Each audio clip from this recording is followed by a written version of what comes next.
Bismillahirrahmanirrahim. Alhamdulillahirabbil alamin. Wassalatu wassalamu ala khairil anami wal mursalin wa ala alihi wa sahbihi ajmain. Subhanaka la ilma lana illa ma 'allamtana innaka antal alimul hakim. Para pengurus Masjid Tawabin, keimaman maupun pada takmir yang saya hormati, serta jamaah salat maghrib semua yang dirahmati Allah. Alhamdulillah, puja, puji dan syukur hari selalu kita panjatkan kepada Allah Subhanahu wa taala atas segala nikmatnya, serta salawat dan salam atas junjungan yang mulia bagi Rasulullah Muhammad sallallahu alaihi wasallam dan seluruh keluarga serta sahabat beliau. Bapak Ibu jamaah sekalian yang dirahmati Allah, pada pembahasan kita minggu yang lalu masih berkisar pada pembahasan bab terakhir, yaitu tentang masalah syukur dan pujian kepada Allah Subhanahu wa taala, dan kita sudah membahas pada waktu yang lalu bahwa ternyata perkara syukur ini adalah perkara yang sangat sensitif di hadapan Allah Subhanahu wa taala, di mana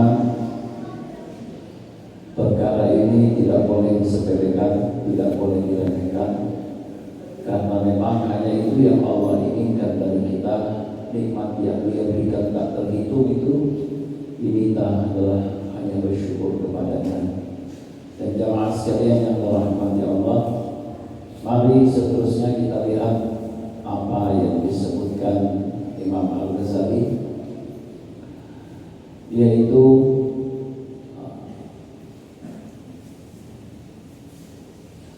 sebahagian qala ahlul ma'rifah, bahwa sebahagian ahli ma'rifat, para aulia tentunya, mereka mengatakan tentang sebuah ayat, sanastadrijuhum min haitsu la ya'lamun, nanti kami akan menarik mereka dengan berangsur-angsur ke arah kebinasaan dengan cara yang tidak mereka ketahui.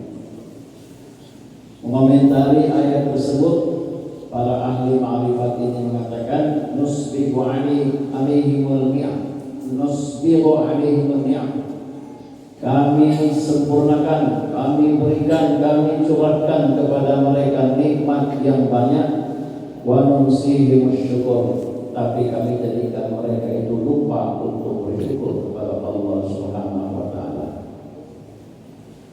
Jemaah sekalian,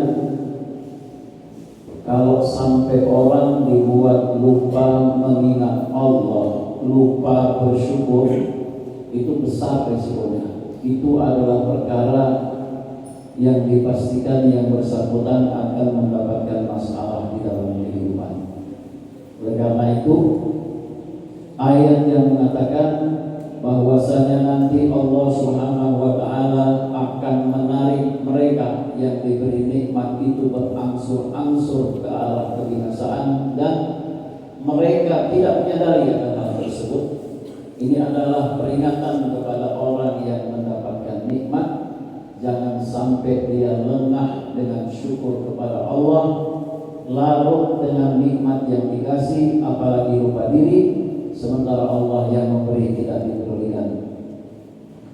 Jamaah sekalian, selanjutnya beliau mengatakan, wa'lam annaka kullama sirta aqrab, ketahuilah semakin engkau dekat dengan Allah, fa'amruka akhfaf wa ashab, maka urusanmu itu akan semakin mengkhawatirkan dan semakin sulit.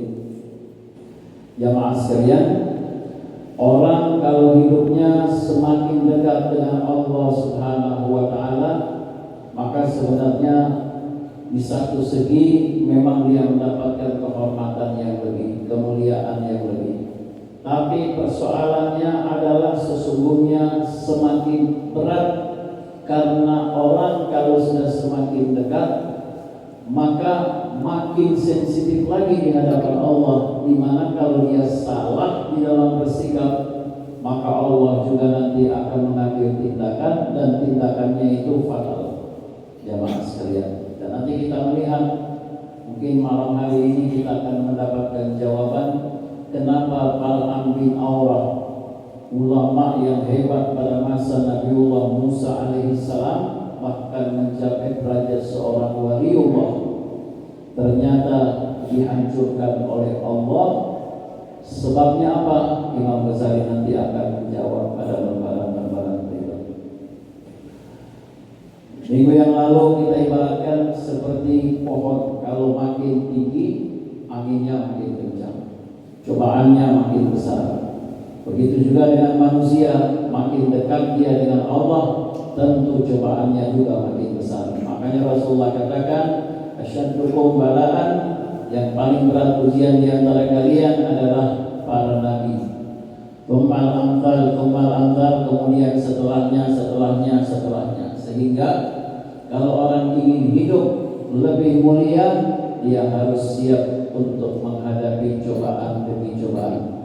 Dan cobaan itu bukan untuk membinasakannya, cobaan itu adalah untuk melihat kualitas keimanan, dan seandainya dia lulus, maka dinaikkan kepada derajat yang lebih tinggi di sisi Allah Subhanahu wa taala. Wal muamalatu asyaddu wa adab, begitu juga bermuamalah dalam hal muamalat itu adalah lebih berat dan lebih dalam. Wal khataru 'alaika a'zam, dan bahayanya akan semakin besar. Fa inna syai', sesungguhnya sesuatu itu kullama kana abla uluwan, makin tinggi, idan qala bakana ashabu wuqu'an, seandainya dia terbalik dan jatuh, maka jatuhnya itu akan sangat sulit, akan sangat berat maksudnya. Kemudian faidan la sabila ilal am, kalau begitu kata Imam Ghazali, tidak ada jalan untuk merasa diri ini aman. Wa ilqami syukur, melalaikan syukur. Wa tarkil iktihal bil hifzi bihal, meninggalkan iktihal. Iktihal itu betul-betul menunduk dengan sangat kepada Allah Subhanahu wa taala sambil memohon. Wa kana Ibrahim bin Adham yaqul, Ibrahim bin Adham ini seorang ulama dan wali besar mengatakan, kaifa ta'man, bagaimana mungkin engkau bisa merasa aman?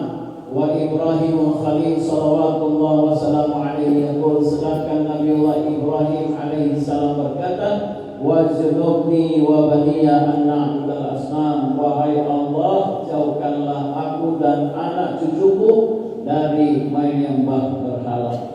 Padahal Nabi Ibrahim apa yang kurang tentang beliau? Bapak tauhid, bapak para nabi. Akan tetapi permohonan kepada Allah agar dijauhkan dari penyembahan berhala masih diminta untuk anak cucunya.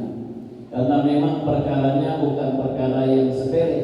Jangan dikira kalau sudah jadi orang yang dekat dengan Allah itu tidak ada lagi yang perlu dikhawatirkan. Justru mereka godaannya makin besar.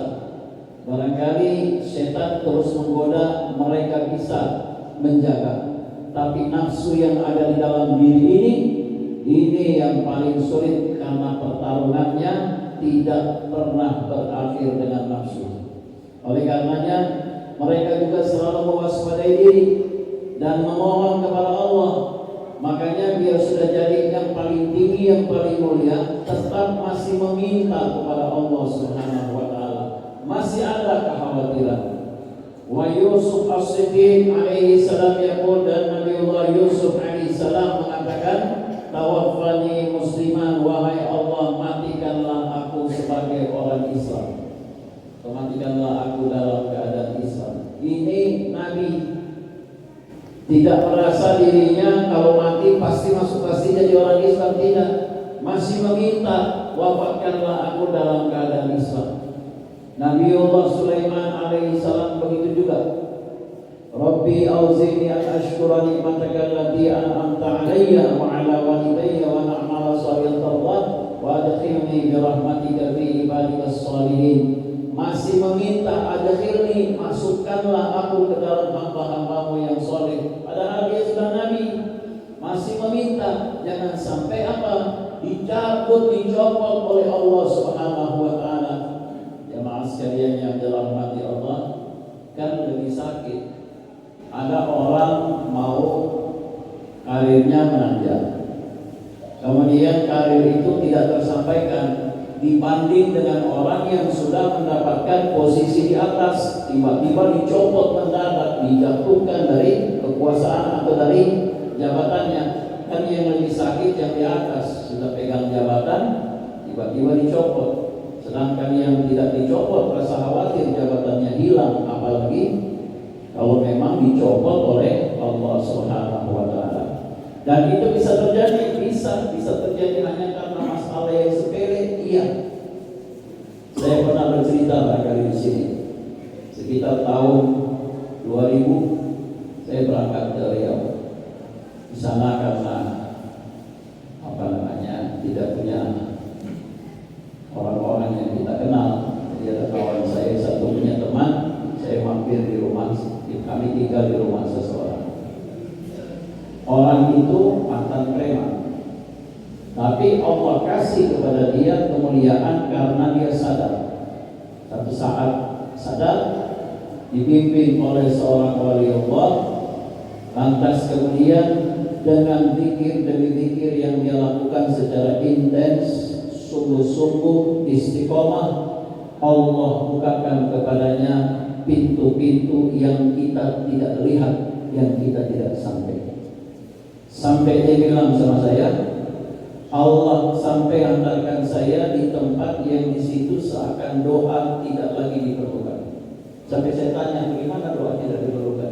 Dia bilang, mau berdoa bagaimana? Belum minta soalnya. Belum minta, sudah. Jadi begitu cepat sekali, masih terketik saja. Mau begini, langsung di depan mata.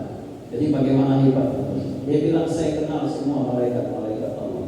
Semua bahasa yang di jagat raya ini, dari bahasa manusia, hewan, tumbuh-tumbuhan, sampai angin yang bertiup, saya hafal.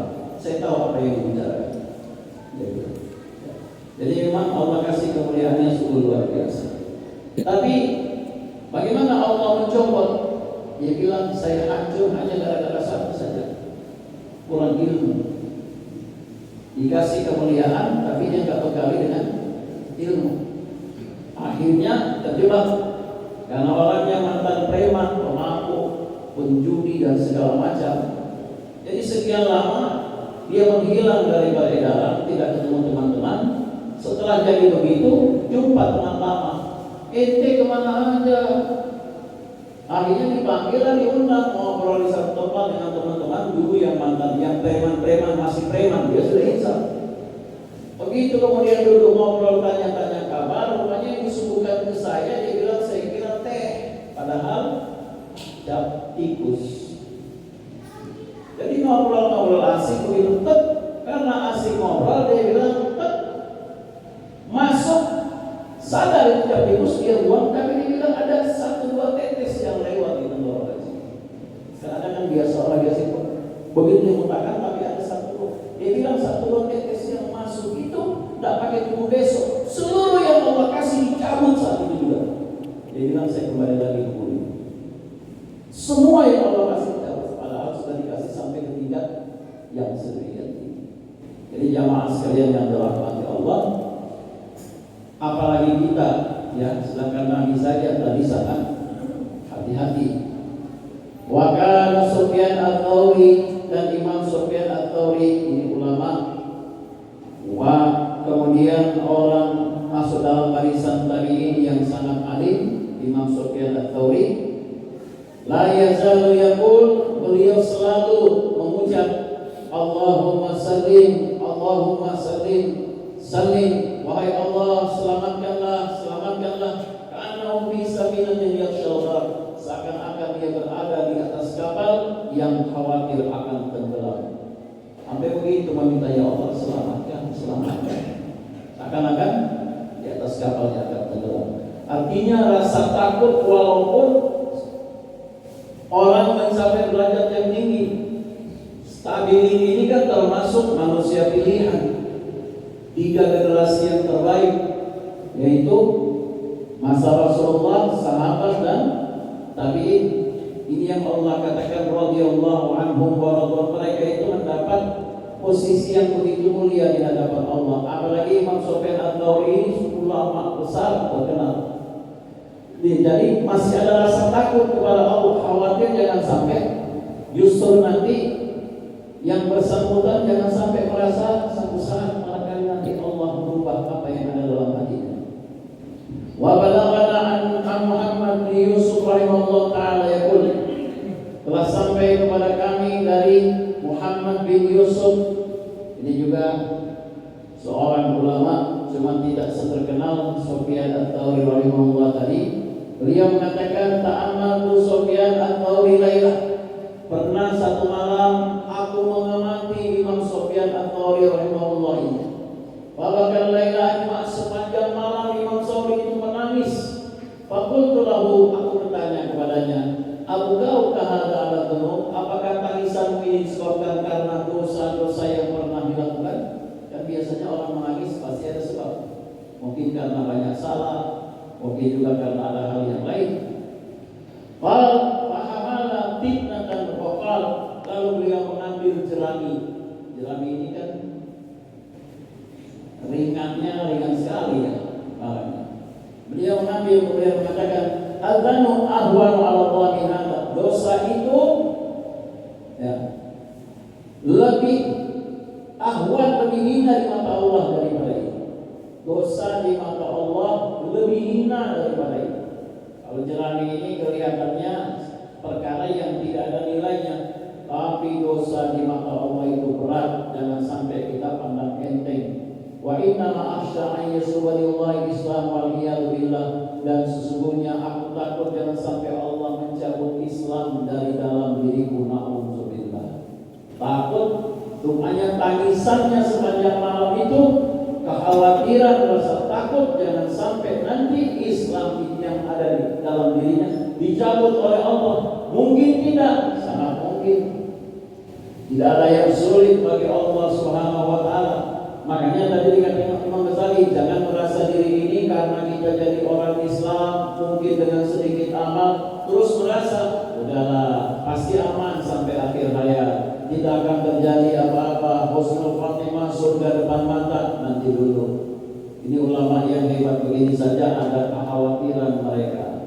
Sebab jangankan status tabi'in yang pernah hidup bersama Rasulullah saja pernah ada yang imannya dicabut oleh Allah Subhanahu wa taala. Mari kita kenang kembali kisah lama. Satu saat Rasulullah sallallahu alaihi wasallam lagi duduk dengan beberapa sahabat.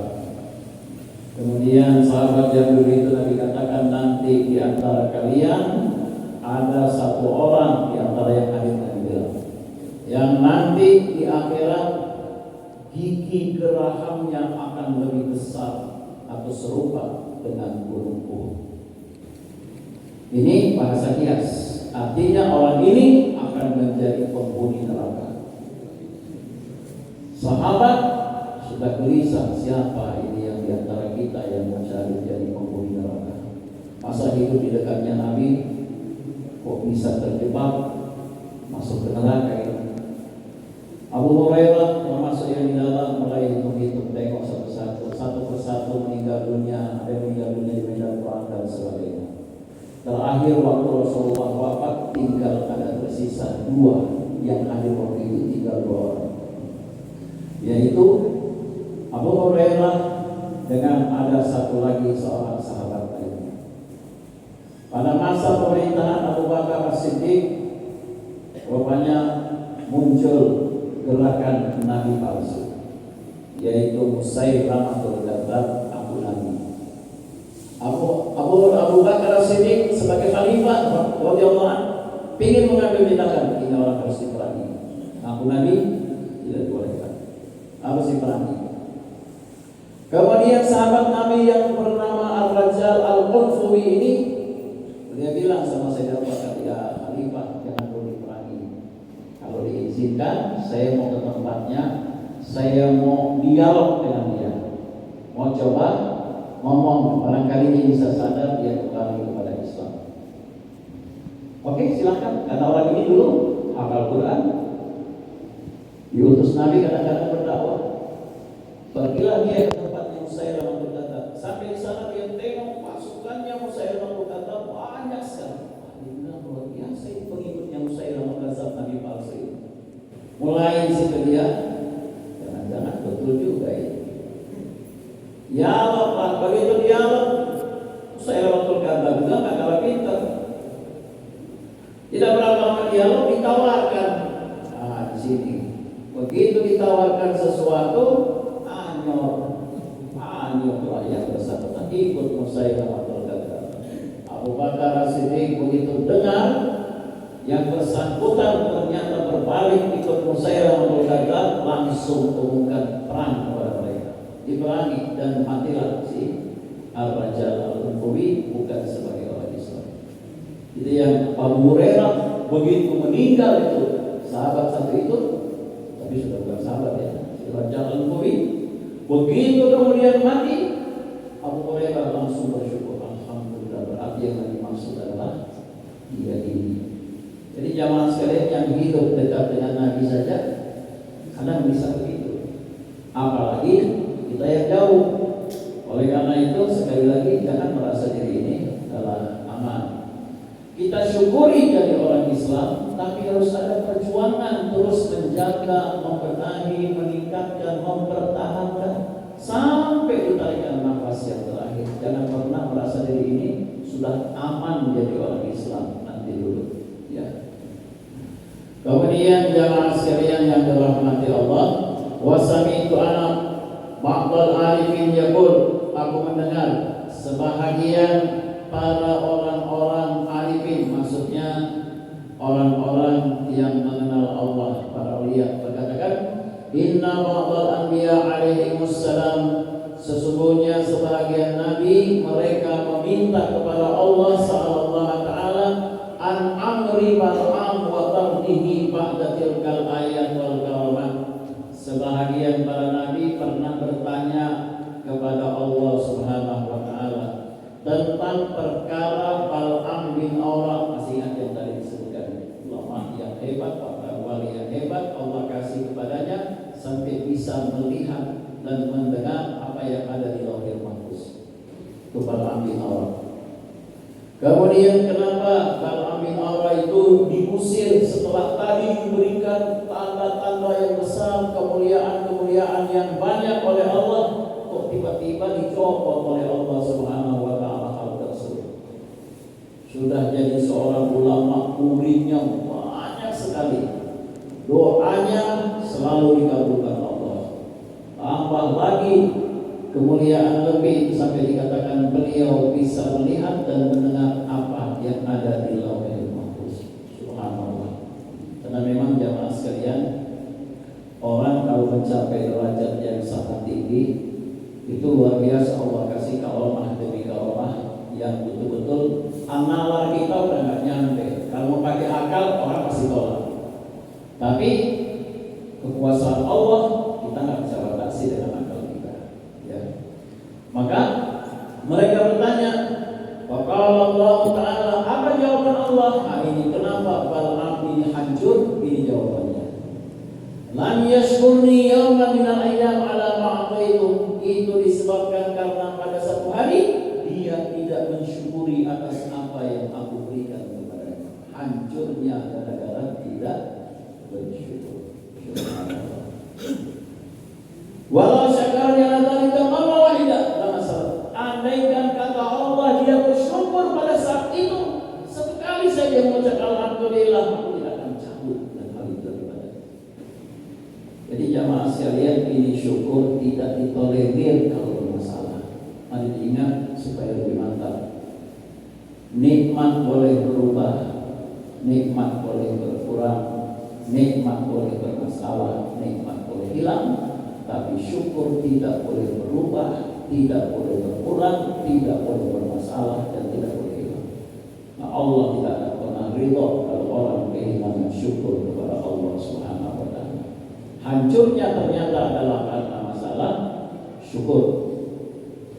Jamaah sekalian yang dirahmati Allah, dan yang seperti ini perkara yang dari dulu, dari awal itu sudah terjadi. Mungkin kita dengar itu lagi, ada yang lebih hebat lagi. Kan kisah iblis. Bagaimana iblis itu? Yang tadinya dalam kehidupan dunia ini sebelum manusia, dalam satu versi sebelum manusia tinggal di bumi, kan yang menempati bangsa jin. Terjadilah pertumpahan darah di muka bumi, maka Azazil pada saat itu sebagai jenderalnya iblis diperintahkan untuk amankan. Dia turun tangan, sukses, tenang bumi. Dengan ibadahnya yang hebat dikasih kedudukan. Ada riwayat mengatakan dia naik perlahan. Wahai Allah, bolehkah saya naik di langit yang pertama? Karena ibadahnya luar biasa. 7.000 tahun di langit pertama ibadah, dia minta lagi, wahai Allah, boleh saya naik di langit yang kedua? Dikasih lagi sama Allah. Riwayat lain mengatakan karena kemuliaannya si Azazil tadi itu, akhirnya ditempatkanlah beliau di tempat yang tinggi, bahkan dijadikan sebagai penjaga surga oleh Allah.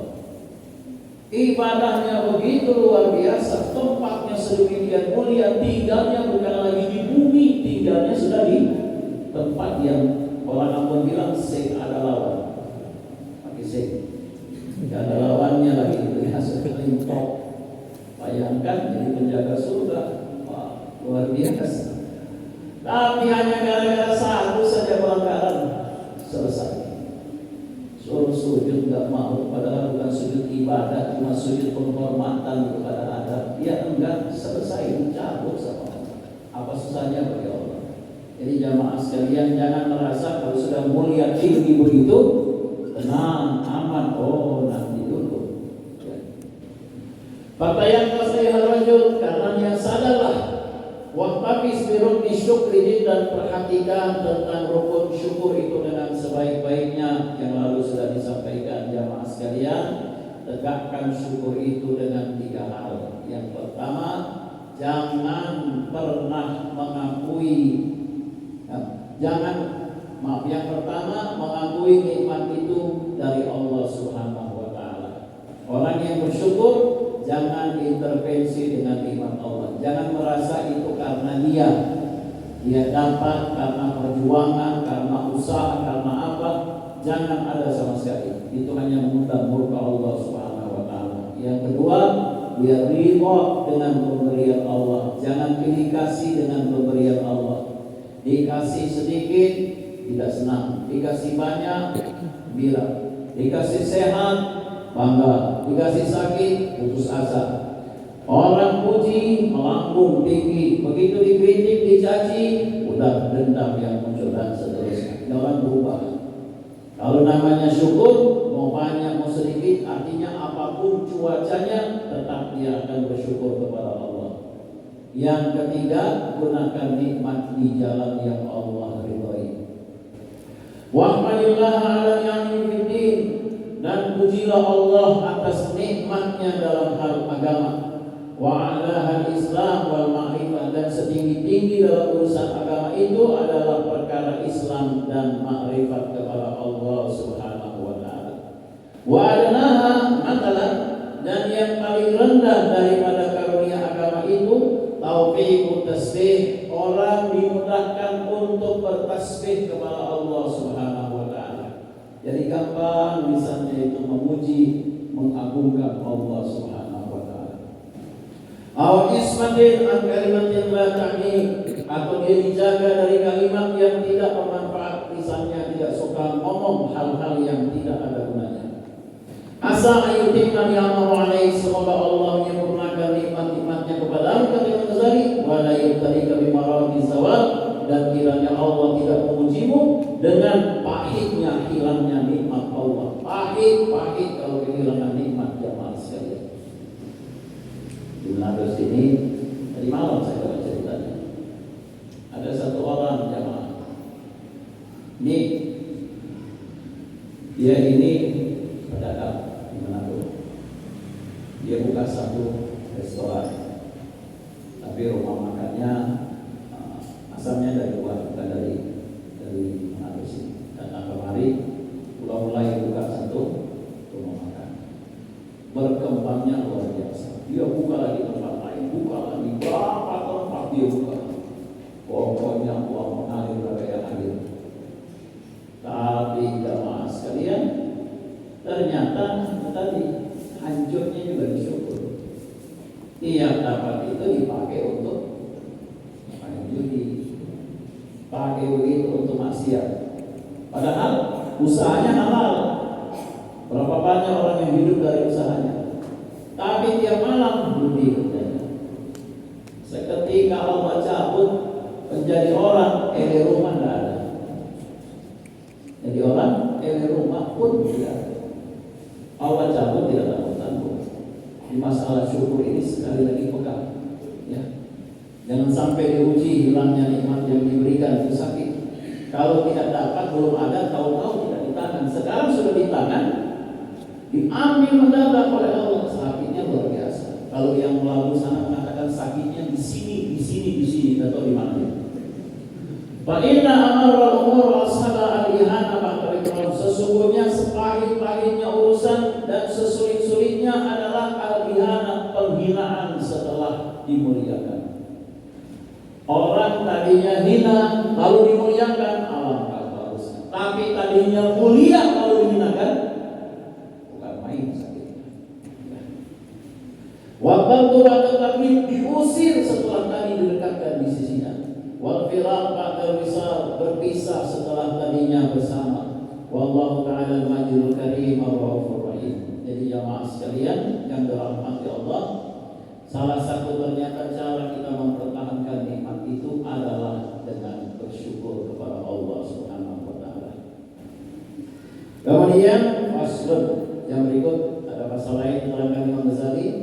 Wa jumlatul amri, kesimpulannya adalah annaka idza ahsanta an-nazar fi ni'matillahi ta'ala al-izam alaik, jika engkau memandang dengan baik terhadap karunia-karunia Allah yang besar yang diberikan kepadamu, wa ayanil bisamil kiram alaik, dan curahan-curahan tangannya yang mulia kepadamu, allati la yusiha, yang tidak bisa dihitung oleh qalbu hatimu, wa la yuhitu biha wahmu, begitu juga anggapanmu tidak bisa meliputi apa yang Allah berikan, hatta khalaqta hadhil aqabatis, sehingga engkau bisa melewati rintangan atau tantangan yang berat ini. Fawajadtal ulum wal basair, lalu engkau mendapatkan pengetahuan dan pengetahuan. Wa taharta minal awzari wal kabair, dan engkau sucikan dirimu dari berbagai kotoran dan dosa-dosa besar. Wasabatal awaik, lalu engkau bisa melewati penghalang demi penghalang, kemudian menolak rintangan demi rintangan.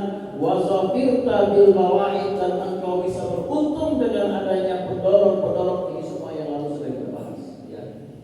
Wasalimta minal qawani, selamat daripada berbagai keburukan. Fakam hasal laka fiha min khaslatin syarifah, berapa banyak engkau bisa mencapai kedudukan ataupun sifat yang sangat mulia. Wa rubatin aliyah munifah, dan derajat yang tinggi. Awwaluha at-tafsir wa ta'rif, yang pertama adalah pengetahuan dan pengenalan. Wa akhiru at-taqrib wa tasyrif, dan akhirnya adalah engkau akan diberikan kedekatan dan kemuliaan. Jamaah sekalian, saya bacakan terus. Fata'amma biha bimithali aqlika wa taufiqi, lalu engkau merenung dengan kadar akalmu dan taufik yang diberikan Allah kepadamu. Wa syakartallah ala qadri tauqiya bi an yashghala lisanaka bihamdi wa thanai, lalu engkau bersyukur kepada Allah menurut kadar kemampuanmu, di mana lisanmu sibuk untuk memujinya. Wa yamla qalbaka bi azmati wallahi, dan hatimu dipenuhi dengan pengagungan kepada Allah Subhanahu wa taala. Wa yuballighaka mablaghan, dan engkau dicapaikan oleh Allah yahulu bainaka wa baina isyani, di mana ada penghalang antara engkau dengan maksiat kepadanya. Wa yab'athaka 'alal khidmati lahu bima amkana, lalu Allah mendorongmu agar bisa berkhidmat, beribadah dan sebagainya sesuai dengan kemampuanmu. Kau bisa ambil atau dengan kelapangan tenagamu. Muhtarifan bil qusur an haqqin amri wa isadi, dengan mengakui kelemahan, kekurangan daripada hak berupa nikmat yang Allah berikan dan kebaikan yang Dia curahkan. Wa kullama ghafalta syukra aw fatatta aw zalata, dan setiap kali engkau itu lalai bersyukur, engkau lelah atau lupa, lemas, kalau zalam hilang daripadamu, tidak bersyukur maksudnya. Awal wajsa'ata, engkau segera kembali bersungguh-sungguh, wa tadarrata, tunduk kepada Allah, wa ta'ata, betul-betul memohon dengan sungguh-sungguh, wa tawassalta, dan tawassul, kemudian engkau mengatakan, ya Allah, wahai Allah maulaya, Tuhanku, kama bada'ta bil ihsan ihsanan bi fadlik min ghairi istiqaq, sebagaimana Engkau mulai memberikan kebaikan kepadaku yang itu aku sesungguhnya seakan tidak pantas mendapatkannya. Fa'atmim bi fadlika aidan, maka sempurnakanlah dengan kemuliaanmu juga tanpa dengan istiqaq, kesanggupan yang ada pada diriku. Wa tunadi binida awliyai, dan engkau menyeru dengan seruan sebagaimana seruan para wali-walinya, alladzina wajadu tajal hidayatihi, yang mendapatkan mahkota hidayah darinya, wa dhaqu halawati ma'rifati, dan merasakan manisnya ma'rifat kepadanya. Fakhafu ala anfusihim furqatan wal inhana, sehingga mereka takut jangan sampai mereka kemudian terusir dan menjadi hina, dan seterusnya. Imam Ghazali sini mengingatkan kepada kita jamaah sekalian, setiap kali kita mendapatkan nikmat-nikmat dari Allah Subhanahu wa taala, dan dengan nikmat itu ternyata kita ketika berjalan menuju Allah melewati berbagai rintangan, berbagai tantangan, berbagai persoalan yang 6 bab lalu sudah kita bahas. Kalau itu semua kita bisa lewati sampai Allah mengantarkan kita kepada derajat yang mulia dekat di sisi Allah Subhanahu wa taala. Dan kemudian lisan kita hendaklah disibukkan dengan terus memuji Allah Subhanahu wa taala. Karena awalnya perjalanan itu adalah kita diberikan pengetahuan sampai bisa mengenal bagaimana jalan menuju ke sana, dan akhirnya kita mendapatkan kedekatan dan kemuliaan. Dan dari situ kita kemudian berkhidmat, beribadah kepada Allah semampu kita, dan mengakui segala kelemahan-kelemahan kita atas nikmat yang Allah berikan. Bahkan di dalam memenuhi hak Allah, Allah sudah kasih nikmat, kita ucapkan berulang kali alhamdulillah, alhamdulillah. Bahkan seluruh hidup kita gunakan untuk menyampaikan syukur, tetap nikmat Allah tidak akan sebanding dengan apa yang kita ucapkan itu. Makanya jamaah sekalian, malaikat-malaikat Allah, mereka yang hidupnya ibadah 1 kali 24 jam sepanjang hayat, dari mulai diciptakan sampai akhir sampai seterusnya, apa kata Rasulullah di hadapan Allah di hari kemudian? Apa kata malaikat? Subhanallah, maha suci Engkau, la nusita na'an alaih, kami tidak sanggup memujimu wahai Allah, kama afnaita ala, sebagaimana Engkau memuji dirimu sendiri. Malaikat saja mengakui betapa mereka yang hidupnya adalah mengagungkan Allah, memuji Allah, menyatakan betapa kurangnya pujian mereka, sebagaimana mereka katakan, sebagaimana Engkau memuji dirimu sendiri wahai Allah. Jadi jamaah sekalian, kita ini kalau sudah ucapkan alhamdulillah, subhanallah, bihamdi, subhanallah, alhamdulillah, biar sudah beribu-ribu kali, tidak usah besar kepala. Kenapa? Tetap saja nikmat Allah akan lebih agung daripada pujian yang kita ungkap, kita berikan kepada Allah Subhanahu wa taala. Jangan merasa alhamdulillah cukup, seakan-akan satu alhamdulillah sudah setara dengan nikmat yang Allah berikan, sehingga tidak perlu lagi kemudian merasa berhutang untuk terus memuji dan bersyukur kepada Allah Subhanahu wa taala. Nah, apabila kemudian kita ditimpa satu keadaan, tadi kata beliau, keadaan itu misalnya terseret, kita lupa bersyukur, bersegera, jangan larut. Begitu lupa, melalai, terus larut, bikin diri lupa. Jangan, segera kembali untuk mengingat hal tersebut dengan mengucapkan, wahai Allah, sebagaimana Engkau mengawali kami dengan limpahan nikmat-Mu, maka sempurnakanlah nikmat-nikmat itu hingga akhirnya kepada kami. Artinya, jangan ambil di tengah jalan, wahai Allah, tetapkanlah nikmat itu yang Kau berikan kepada kami. Makanya mereka tadi takut jangan sampai nanti karena masalah ujian dan syukur membuat mereka terusir, para wali-wali Allah itu, dan juga hina, bahkan resah, dijauhkan, bahkan disesatkan oleh Allah. Wa mararatan azri wal izalah, dan pahitnya disingkirkan oleh Allah. Wa tadarra'u bil bali mustaghithina, maka tunduklah engkau berharap di depan pintu dengan memohon kepada Allah. Wa mandu ilaihi raqakum muhtahidina, julurkan tanganmu ke hadapan Allah sambil terus merendah dan meminta. Wa nadau bil khalawati mustasghirina, dalam keadaan sendiri mereka bermunajat meminta sambil merintih di hadapan Allah. Rabbana la tuzigh qulubana ba'da idh hadaitana wa hab lana min ladunka rahmatan innaka antal wahhab. Wahai Allah, janganlah Engkau palingkan hati-hati kami setelah Engkau beri petunjuk kepada kami. Wahab lana min ladunka rahmah, berikanlah kepada kami dari sisimu rahmatmu. Innaka antal wahhab, karena sesungguhnya Engkau maha memberi.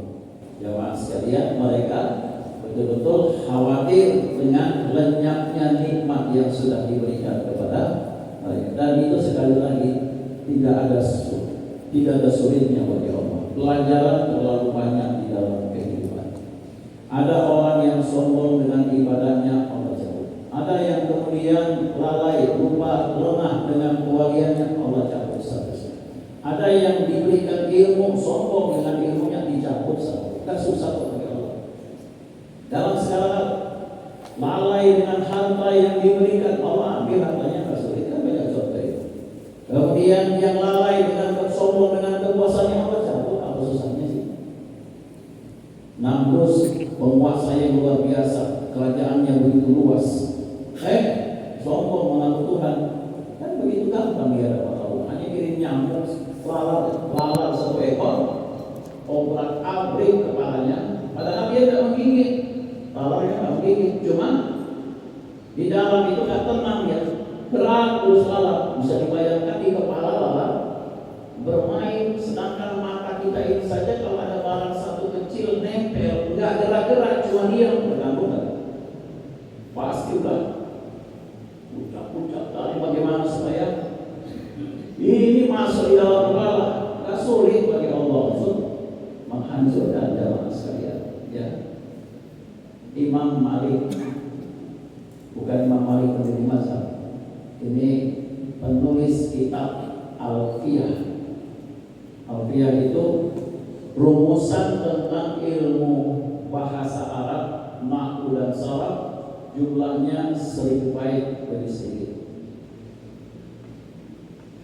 Itu jamaah sekalian yang menulis ini, rupanya dia berhasil merumuskan ilmu bahasa dalam bait syair yang luar biasa. Itu kalau di Jawa orang belajar pesantren lama itu dihafal. Mereka sangat menguasai. Jamaah sekalian, hebat itu pesantren yang ada di Jawa. Terus santri-santrinya hafal itu. Baru kemudian mereka paham. Kadang-kadang bisa mengalahkan tamatan-tamatan Timur Tengah dalam hal bahasa.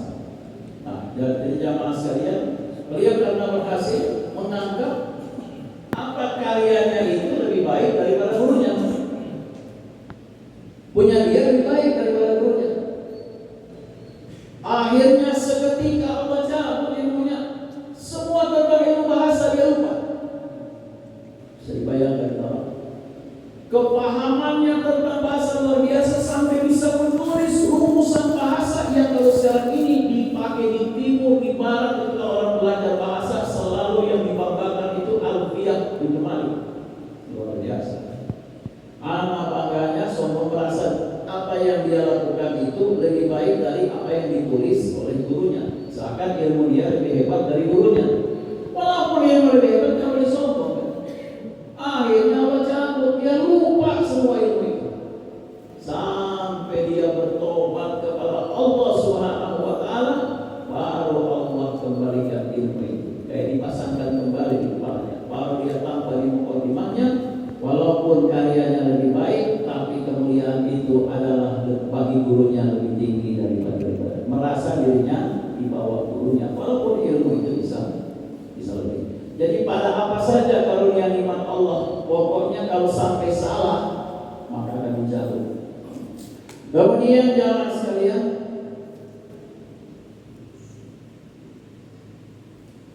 saya tambah sedikit menerangkan ayat ini. Qultu ana, Imam Ghazali mengatakan maksud ayat di atas, wallahu a'lam, anna wajadna minka nikmatan, sesungguhnya kami telah mendapatkan darimu nikmat wahai Allah, fa ta'inna fil ukhra, kami masih ingin mendapatkan yang lain. Fa innaka al-jawadul wahhab, karena sesungguhnya engkau adalah yang maha pemurah lagi maha pemberi. Fa kama wahabta lana masyiatal in'am, sebagaimana engkau berikan kepada kami kemuliaan nikmat pilih tidak pada permulaan, wahab lana rahmatal itmam, maka karuniakan kepada kami rahmat kesempurnaan pada akhir perintihan.